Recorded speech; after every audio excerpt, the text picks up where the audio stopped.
Hey friends, it's Jess back with another Misfit Makers Besties tutorial, and today we're doing this beautiful rhinestone gumball machine.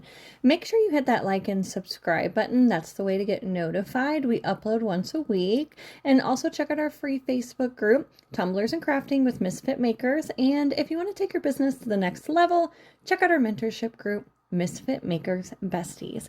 Okay, so this month in the Besties group, we are doing a rhinestone challenge, and I picked this gumball machine from my daughter's room.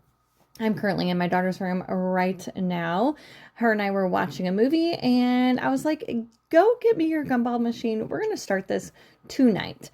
So that's what we did. I'm going to use B7000, and my rhinestones are red from Beadsland on Amazon. I will have them linked down below. They're also on my Amazon shop. Now, throughout this entire tutorial, you're going to see me rhinestoning a little bit of everywhere, and I think that shows a lot because this is not like an epoxy tumbler. This is a craft that you can literally take anywhere and do it in the car or wherever you might be, even if you're at work and you have a lunch break and you want to rhinestone a little bit on your lunch break.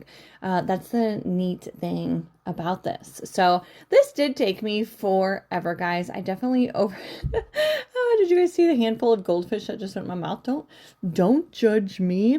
I'm actually in the car sitting at Zachary's football practice. He had like a 2-hour practice one day, and I was like, you know what, I'm just gonna sit in the car because it was kind of cold and rainy, and instead of sitting out on the bleachers. Yeah. Anywho, well, I don't even know what I was saying though. I can't remember. This is me at the orthodontist. Zachary was getting braces this day, and they told me that it was going to be about an hour and a half long appointment, and I was like, bet. A lot of work went, I was in my craft room or my kitchen table. About 75% of the work was done in those places, but there are a bunch of random places throughout that I was at. But anywho, yes, this gumball machine was actually my grandma's gumball machine. It's older. It's one of the original, I don't know, old school gumball machines. And I gave it to my daughter. She used to keep gumming it. And then she kind of it didn't aesthetically go with her room. So she was like, Mom, I don't want this anymore. And I was like, okay. I have been thinking about rhinestoning it for a couple of years. And when we did this challenge, I was like, yes, I know exactly what I'm going to rhinestone. Now, again, I definitely underestimated the project because yes, it does look like a larger project, bigger than a cup, but I didn't realize how big it was. And I was also using tiny stones, like SS20s down to SS4s.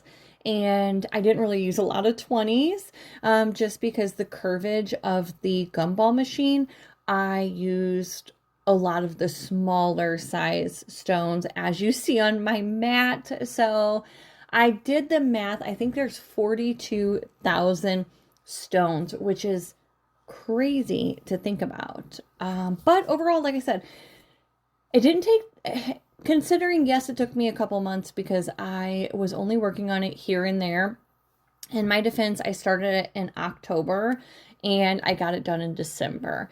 But again, I wasn't working on it every single day. If you pick a project like this, that's another good thing about a rhinestone project is you can work on it a little bit and then set it aside, get caught up on work, or if you're busy or if you're just following other journeys, other crafting journeys, you can always pick it back up. It's not like, the glue's going to expire or anything's going to happen to your project. So here I am doing the silver part. Again, the silver rhinestones are from Beadsland as well. I am using my mat from Crystal Ninja. I love this mat because it is really easy to pick up the stones from the mat. And plus it has the stone sizing on the side of the mat. I know she has 2 different sizes. This is the larger size. And I like it because I can kind of just roll it up and keep my stones that I'm working on in the mat and roll it up and put it in the box, and it's super handy. I also, of course, am using my katana and my Kubotan. Oh my gosh, my Crystal Ninja katana and my Kubotan, both from Crystal Ninja. She has a patent on both of these. I go back and forth, so throughout this tutorial, you will see me using both of them. I do not like one or the more than the other. I love them both. I think they both have their pluses to them. I like the katana because it has a little pointy end and I can kind of move my stones around. And then I like my kubotan because it's when I run out of like wax, I can kind of just like, it's like a mechanical pencil. I just like, and I get more wax out. But again, I like them both. So if you're in the market, just pick them both up and see which one you like. Now, this glue, everybody was asking me about this glue. I do love it because I'm a liquid fusion kind of girl. I always used liquid fusion in the past, but I will admit it's kind of a pain in the butt because you have to have like an applicator to apply the glue. And then you also have to have like say I'm traveling and I want to go rhinestone wherever at the orthodontist, right? I have to have my glue and then a container to pour my glue in and then an applicator, and then it just becomes a lot.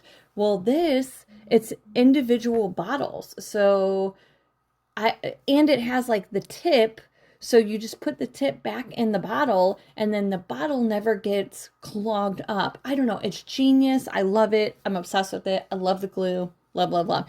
Here I am at like 4:15 in the morning because I couldn't sleep. So I was like, come on, Trixie, let's go craft. So yeah, I look like death.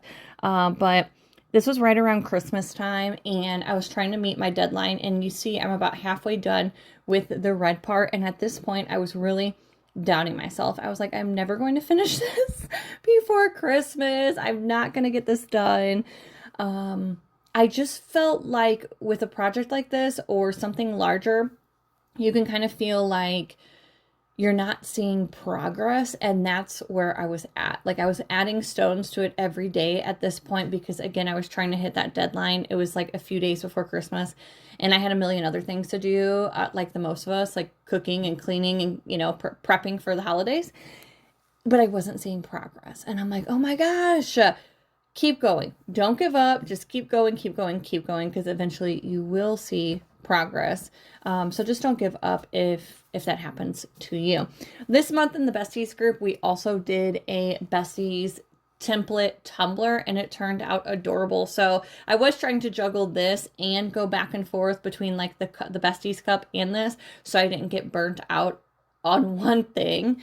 But oh my gosh, guys, when this got done, holy Toledo's, I was in love. So after I was done rhinestoning completely, I let my stones sit for 24 hours, a whole day. Do not try and go wash this.